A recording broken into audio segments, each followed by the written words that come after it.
आपके पास भी अगर सरकारी नौकरी नहीं है और आपको चिंता है कि हमारा बुढ़ापा कैसे निकलेगा, तो आप अटल पेंशन योजना लेकर आप अपने बुढ़ापे को सेफ एंड सिक्योर कर सकते हैं। दोस्तों, इस वीडियो में मैं आप लोगों को गारंटी देता हूं 100% सही और ट्रूथ जानकारी दी जाएगी।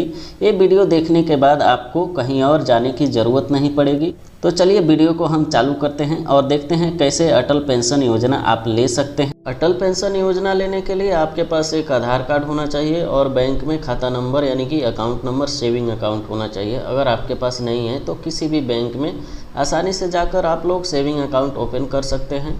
उसके बाद ओपन करने के बाद आप लोगों को चले जाना है हेल्प डेस्क पे। वहाँ से अटल पेंशन योजना का एक फॉर्म ले लेना है और मांगी गई जानकारी को उसमें फिलअप करके उसको सबमिट कर देना है।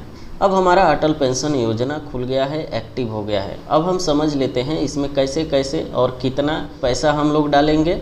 इसके लिए हम एक नज़र चार्ट पे मारेंगे, उसके बाद हम आगे जानेंगे। तो दोस्तों, हम लोग फाइनली आ चुके हैं डिस्प्ले पे, चार्ट पे। आप लोग देख पा रहे होंगे 1000, 2000, 3000, 4000 और लास्ट 5000 तक का एक कॉलम इसमें दिया हुआ है। अब हम देख लेते हैं कितना कितना रुपया हर महीने आप लोगों को पेड करना है। अगर आपका एज 18 साल है तो आपको 1000 पेंशन 60 साल के बाद उठाने के लिए सिर्फ और सिर्फ 42 रुपये आप लोगों को भरना पड़ेगा। वही 2000 के लिए 84 रुपया, 3000 के लिए 126 रुपया, 4000 के लिए 168 रुपया और 5000 के लिए 210 रुपया आप लोगों को भरना पड़ेगा। इसको आप 3 महीने पे भी भर सकते हैं और 6 महीने पे भी भर सकते हैं। जैसे जैसे 3 महीने पे जाएंगे तो अमाउंट बढ़ता जाएगा, 6 महीने पे जाएंगे तो as it is same amount बढ़ता जाएगा। इसमें जैसे जैसे एज आपका बढ़ता जाएगा वैसे वैसे ये अमाउंट आप देख सकते हैं ये बढ़ता जाएगा। इस स्कीम को लेने के लिए आपका एज कम से कम 18 साल होना चाहिए और अधिकतम एज 40 साल होना चाहिए। अगर आपका एज 40 साल 1 दिन भी हो गया है तो इस स्कीम में आप इनरोल नहीं हो सकते हैं, इस स्कीम को आप नहीं ले सकते हैं। अब हम समझ लेते हैं अगर अकाउंट होल्डर का डेथ समय से पहले हो जाता है तो इस कंटेक्स में क्या होगा। तो इस कंटेक्स में पत्नी इस बीमा राशि को चालू रख सकती हैं, चाहे तो इसको क्लोज भी कर सकती हैं। जो जमा राशि है ब्याज के साथ उनको मिल जाएगा। अगर इसको चालू रखती हैं तो जैसे ही पति का एज 60 साल होता है उसके बाद वही पेंशन राशि पत्नी को मिलना चालू हो जाएगा, यानी कि पत्नी के अकाउंट में क्रेडिट होना चालू हो जाएगा।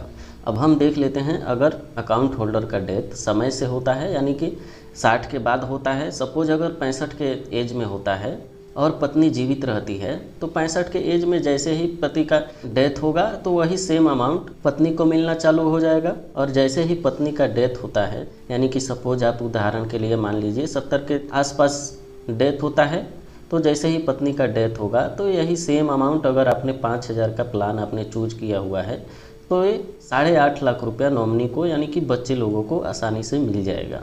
उम्मीद करता हूं अटल पेंशन योजना से रिलेटेड सभी जानकारियां मैं आप लोगों को दे दी है।